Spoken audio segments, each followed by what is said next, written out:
हमारे साथ सीनियर तज्जियाकार रऊफ क्लासरा मौजूद है। रऊफ क्लासरा साहब, बहुत शुक्रिया, आपने कीमती वक्त दिया। रऊफ क्लासरा साहब, ये ताहियात नहली का जो फैसला है ये आ चुका है, उसको खत्म कर दिया गया है, कैसे देखते हैं आप इस फैसले को?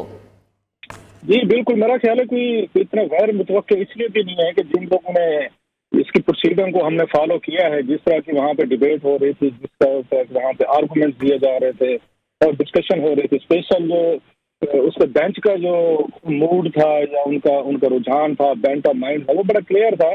तो इस ये चीज़ को देख रहे थे कि शायद ये ताहियात नहली जो है सियासतदानों की हो या किसी और को भी हो, तो ये शायद कोई फेयर बात नहीं है, इसको नहीं होना चाहिए। और स्पेशली उनका काम इसलिए भी थोड़ा सा आसान हो गया था मेरा ख्याल सुप्रीम कोर्ट का, कि जब अगेन इसमें पार्लियामेंट ने ऑलरेडी इसमें कानून में उन्होंने चेंजेस कर दी थी और इसको 5 साल मुकर्रर कर दिया था, तो मेरा ख्याल सुप्रीम कोर्ट के पास कोई ऑप्शन बचा नहीं था कि वो यही फैसला आके दे। तो उसकी एक और वजह भी है कि अगर आप देखें कि ये 73 के आइन में भी ये क्लासेज नहीं थी, बाद में जनरल ज़ियाउल हक साहब की 85 की असेंबली में डाली गई। अच्छा, फिर हमने ये देखा कि इसमें ये तयन नहीं किया गया था कि अगर आपने इस आर्टिकल के तहत सजा देनी तो कितनी सजा होगी, वो अदालतों पर उन्होंने छोड़ दिया गया। तो बहुत बड़ा एक इसमें हुक्म मौजूद था।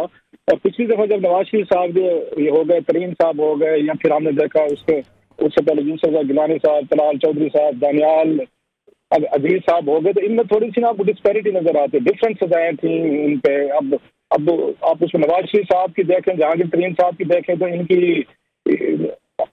इनकी सजाएं ताहयात थी। आप उनकी यूसुफ गिलानी साहब की देखें, दानियाल की या तलाल की, तो इनकी 5-5 साल की सजाएं थी। तो अदालत के पास एक तरह के शराबदीदी इख्तियारात कह लें जो कानून में कभी नहीं होते। कानून में आपको डिफाइन करना पड़ता है किसी जुर्म की सजा 5 साल, 10 साल, 20 साल, वट जो भी है। तो ये वह जुर्म था या उसमें आप उसमें कह सकते क्राइम है जिसकी कोई सजा मुतय्यन नहीं थी। और इस पर डिबेट भी हुई है कि क्या अब ये जजेस को ये हक होना चाहिए कि वो उनका दिल करे तो 5 साल कर दें, किसी को 10 साल कर दें, किसी को आके ताहयात कर दें। और फिर जब उससे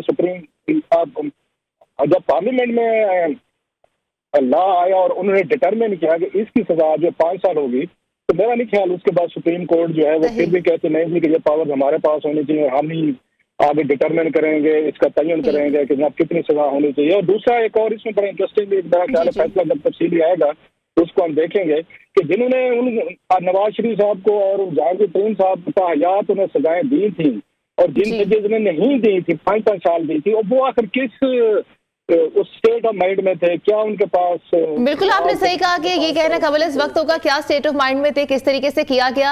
आप हमारे साथ ही रहिए।